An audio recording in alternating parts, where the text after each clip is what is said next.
Assalamualaikum warahmatullahi wabarakatuh. Saya Muhammad Firza Hikal Firdaus. Untuk kali ini saya akan menjelaskan mengenai Angkatan Perang Ratu Adil. Jadi, Ratu Adil adalah mitologi yang sakral di dalam masyarakat Indonesia. Karena Ratu Adil tertera dalam Ramalan Jayabaya.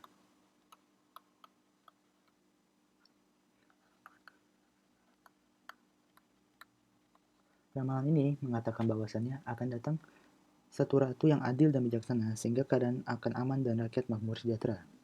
Ratu ini merupakan keturunan dari Turki. Lalu, apa sih Angkatan Perang Ratu Adil atau APRA? Jadi, APRA adalah milisi dan tentara swasta pro-Belanda yang didirikan pada masa Revolusi Nasional Indonesia. Didirikan oleh Raymond Westerling. Jadi ada beberapa fakta menarik tentang orang ini. Raymond Westerling merupakan keturunan asli Turki, merupakan keturunan Turki juga, yang dimana dia juga mengetahui bahwasannya dia mengetahui ramalan Jayabaya ini. Jadi pada saat dia datang ke Jawa, dia sudah mendengar ada ramalan Jayabaya yang keturunan orang Turki, sehingga dia memanfaatkan ramalan ini sebagai propaganda. Di antara anggota pasukan Koninklijke Nederlandse Leger atau KNIL, banyak yang tidak puas terhadap hasil keputusan Konferensi Meja Bundar atau KMB. Ringkasnya, mereka tidak suka dengan terbentuknya Negara Kesatuan Republik Indonesia yang pada waktu itu bernama RIS. Jadi, singkatnya RIS ingin diubah menjadi NKRI. Hal ini membuat kesal beberapa tentara KNIL yang berpahaman federalisme. Lalu, tidak hanya itu saja, KNIL disuruh untuk bergabung dengan pasukan APRIS, Angkatan Perang Republik Indonesia Serikat, dan juga TNI. Kecemburuan KNIL ini semakin terlihat pada saat jika pemilihan kapten atau pemimpin anggota APRIS itu hanya boleh dipilih melalui orang atau anggota TNI. Pada titik inilah kaum reaksioner yang subservis memanfaatkan situasi untuk terus menyebar hasutan guna merongrong pemerintahan Indonesia.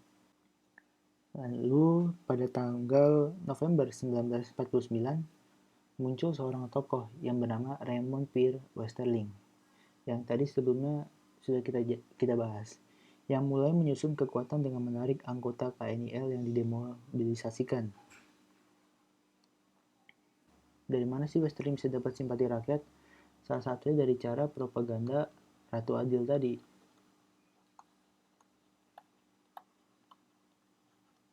Dari propaganda Ratu Adil tadi. Lalu apa sih tujuan dari APRA sendiri? Yang pertama, tujuan dari APRA adalah mempertahankan bentuk negara RIS. Lalu yang kedua, mempertahankan bentuk federal Pansudan Indonesia. Lalu yang ketiga, mempertahankan adanya tentara sendiri khususnya APRA sebagai tentara di negara bagian Pasundan. Lalu yang keempat, ada juga membentuk golongan kolonialis Belanda di Indonesia. Lalu mendirikan federal di Indonesia. Dimulainya serangan APRA. Jadi, tidak lama setelah APRA dibentuk, Westerling mengajukan namanya tuh ultimatum kepada pemerintah RIS. Mengajukan ke pemerintah RIS agar kekuasaan militer di daerah Pasundan diserahkan sepenuhnya kepada APRA. Karena APRA menilai TNI kurang mampu menjalankan tugas itu dan meminta agar APRA dijadikan pasukan yang resmi. Tentunya pemerintah RIS menganggap ultimatum ini sebuah kekonyolan belaka. Oleh karena itu, Westerling mulai berusaha untuk merebut kekuasaan dengan cara kekerasan. Di sini dimulai pemberontakannya. Terutama target utama dari Westerling adalah Jakarta dan Bandung. Oke, setelah menyusun rencana yang matang, APRA mulai bergerak di sekitar Cililin di bawah pimpinan dua orang inspektur polisi Belanda, yaitu Van Becklen dan Van der Melle. Gerakan APRA yang terdiri dari sekitar 800 orang, diantaranya 300 orang KNIL, bersenjata lengkap menyerang kota Bandung pada pagi hari pada tanggal 23 Januari 1950. Lalu penumpasan. Pemerintah RIS segera beraksi dengan mengirimkan bala bantuan ke Bandung untuk menghentikan APRA. Di Jakarta juga segera diadakan perundingan antara Mohatta sebagai Perdana Menteri RIS dengan Komisaris Tinggi Belanda. Hasilnya, Mayor Jenderal Engels komandan tentara Belanda di Bandung mendesak Westerling untuk pergi dari kota. Mengapa begitu? Padahal kan sama-sama Belanda.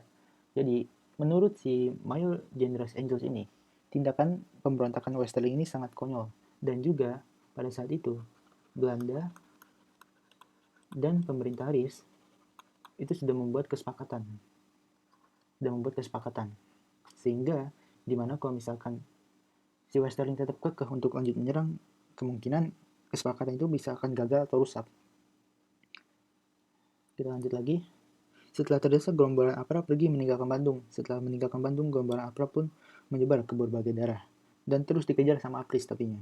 Dengan bantuan rakyat, gerombolan APRA yang telah berceceran berhasil dilumpuhkan oleh TNI. Selain ke Bandung, gerakan APRA juga diarahkan ke Jakarta. Jadi APRA menyerang di Bandung dan juga Jakarta, seperti yang dijelaskan sebelumnya. Bandung dan Jakarta.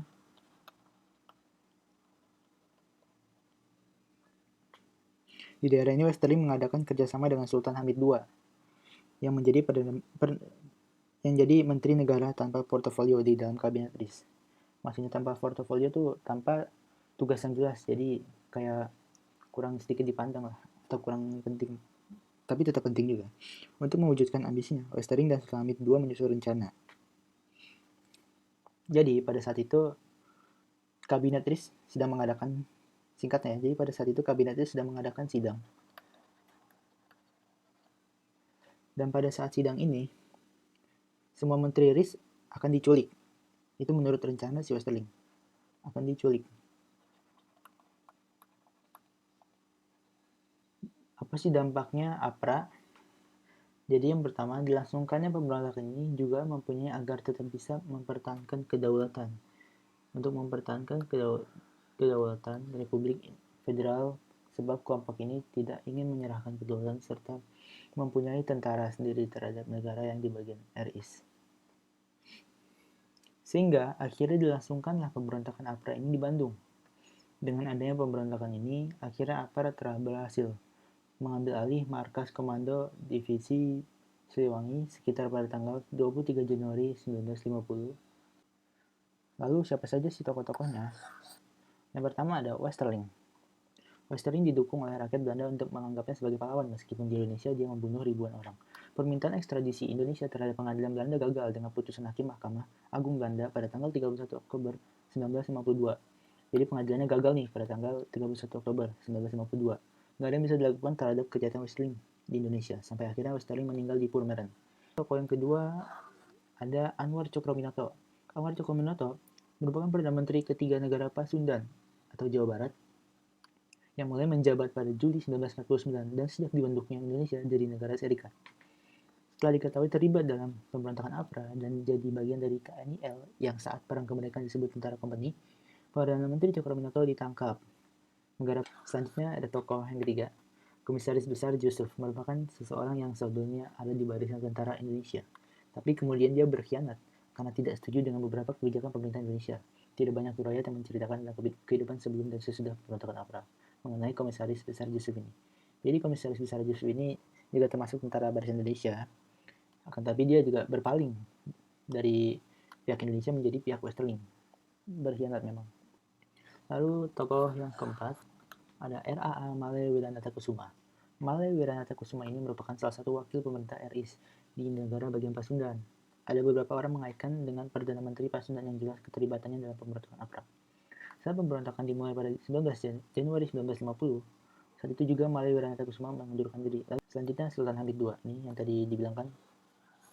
Sultan Hamid II setelah diangkat menggantikan ayahnya pada tanggal 19 Oktober 1945. Tapi kemudian pada peristiwa APRA itu mencoreng perjalanan hidup seseorang yang seharusnya dikenang sebagai pahlawan Indonesia. Sultan Hamid II terbukti bersalah dan jadi dalang dalam peristiwa kudeta APRA yang gagal di Bandung, penyerangan divisi Siliwangi. Kudeta yang tujuannya menjatuhkan pemerintah Indonesia dan membunuh banyak tentara dan sipil membuatnya ditangkap dan dimasukkan dalam penjara. Sultan Hamid II ditangkap beberapa bulan setelah kudeta gagal pada 4 April 1950. Tragedi Sultan Hamid II dan penangkapannya pun membuka mata dunia, khususnya Belanda. Oke, sekian presentasi dari saya dan kelompok. Sekurang-kurangnya mohon maaf. Assalamualaikum warahmatullahi wabarakatuh.